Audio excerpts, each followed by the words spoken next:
The venue that's enjoyed a run of Copa del Rey finals. Yep, and playing surface is going to be really important, isn't it? It was only a couple of weeks ago, there wasn't any grass in the stadium, so it'd be interesting to see. Hopefully that holds up well and doesn't contribute to any mistakes or whatever, or injuries during this match.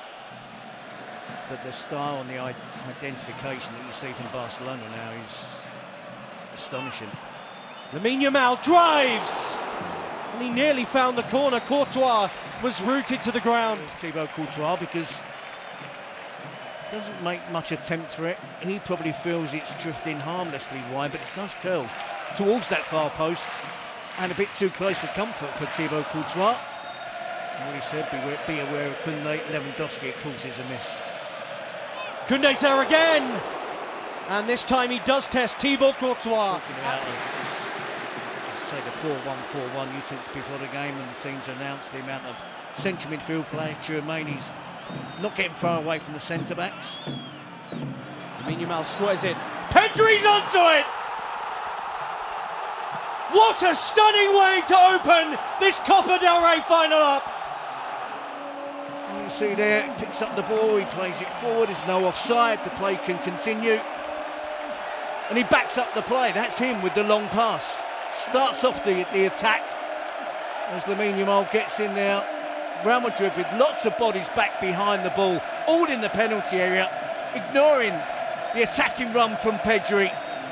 Yes, he's going to hit the target, he's going to have a shot, but look at the technique. He's picking out the top corner. Bellingham turns away from Pedri beautifully. He's worked it onto Fran Garcia too. Brilliant work from Bellingham. Hung in towards Bellingham, he's continued his run. Dani Ceballos threads it, Bellingham finishes it! Well, he points over to the flag because he knew it was set to be ruled out.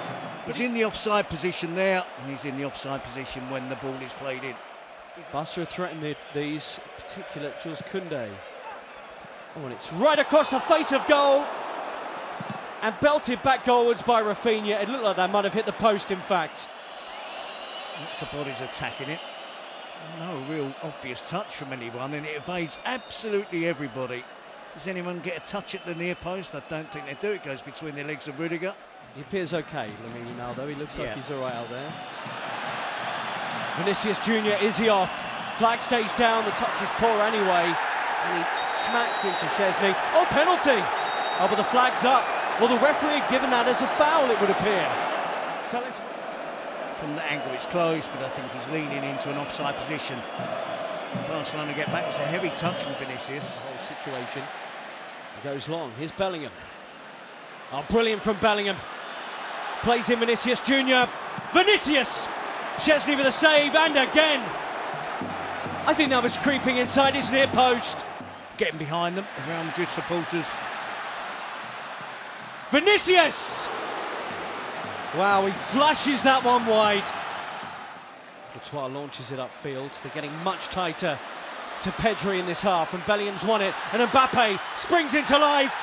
Was he brought down there? Yellow card is out. And Mbappe saying he's through on the Barcelona goal. When you do that against Vinicius, you're in trouble. He gives it to Mbappe, there's no doubt it's a foul. Players are on the cover to Barcelona. Mbappe goalwards and in! Kylian Mbappe has come on in this final and got Real Madrid level. It's typical of that. It's a terrible walk from Barcelona. There's too big a gap between Inigo Martinez and Pedri. Goalkeepers have to take more responsibility. They have to take more control. Because if you leave that opportunity, that little gap open for a player like Kylian Mbappe. Wins it back from Lamine Yamal. Looks to work it with Kylian Mbappe. And they will. Vinicius Junior, he's off. Mbappe with him. Support arriving. Mbappe! We're also going to add Gavi into the mix. Tchouaméni! Just like in the semi-final, Aurelien Tchouaméni comes up big for Real Madrid. It's a real tough gig for him in the first half, being the sole defensive midfield player. It's a comfortable leap. Koundé loses him. Has no idea where Tchouaméni is. Koundé is ball watching.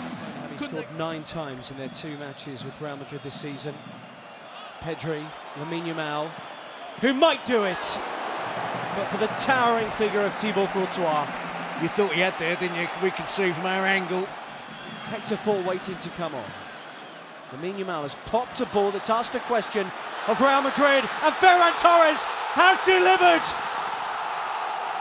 He's been their go-to man in the Copa del Rey, and how about that tonight in the final?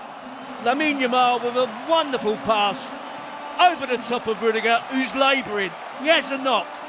Courtois comes out. Ferran Torres, so important to get that first touch, that takes it away from the defender, takes it away from the goalkeeper. Then, can he get the finish right? It's got to have the right pace on it. It's got to be accurate. He doesn't want to... It's Barcelona who are certainly finishing regular time the stronger. Rafinha. Oh, and a lazy leg and a penalty right at the death for Barcelona. It's Raul Asensio. Asensio goes to ground. This will be the right angle. He clatters him. I don't think that they are going to turn over that decision from the referee. He will be sent to the monitor. Wow. There's a push on the back. Well, that replay seems to suggest that Rafinha was going to ground before the contact. And the referee now is pulling out a yellow card that will be flashed in the direction of Rafinha for simulation, incredible drama, and we're not done, because this year's Copa del Rey final is going to extra time. Here's Eric Garcia. Most meaningful touches I can remember from him since coming on, and that's a super smart ball onto Fermin, who has options in the middle. Ferran Torres! Flags up. He shouldn't have been offside. Doesn't need to be offside here. Should the game get that far. Short. Koundé onto it to maybe win the Copa del Rey! Koundé with a killer effort! And Barcelona celebrate in Seville with minutes remaining of extra time. Inigo Martinez does well. He's closing down Luka Modric. It's a stray pass from Modric. Brahim Diaz doesn't go to meet the ball, and Koundé does. And when he's looking at shooting, I'm thinking, wrong choice. You don't score many goals, and when they do, they're normally with your head. But I underestimated the technical ability there. Barcelona will lift the Copa del Rey for a record 32nd time. The most dramatic of finals, befitting of a Clásico, decided right at the end of extra time. Jules Koundé there, taking in the adulation of 26,000 Barca fans. Ter Stegen and Araujo, the captain and vice-captain, have the huge trophy in their hands and will lift it aloft. Barcelona have won it. The leaders with their teammates. Glory for Barcelona once again in the Copa del Rey.